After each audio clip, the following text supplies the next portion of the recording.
Tsaka ang nakakatuwa po, pumayag silang isama ko yung pusa ko sa photocard. Tapos ang balita ko, yun daw yung unang naubos kesa sa photocards ko. Sana naging pusa na lang ako. Masaya, pusa kayong lahat.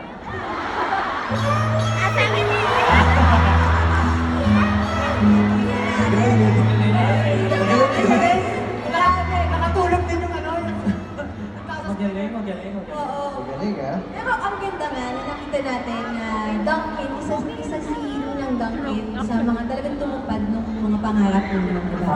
And speaking of dreams, we always hear how SB19 and your music have been a source of inspiration for many. So, kayo ba, kapag narinig mo yun, lalo maghapon, diba? Dami natin narinig na messages of inspiration. Ano nafe-feel nyo kapag narinig mo yun na may pinagdadaanan sila, tapos kayo yung naging inspiration, kayo yung source of happiness. Sobrang, totoo lang po. Naiintindihan namin sila. Kasi kami po before, nung nangangarap lang din kami,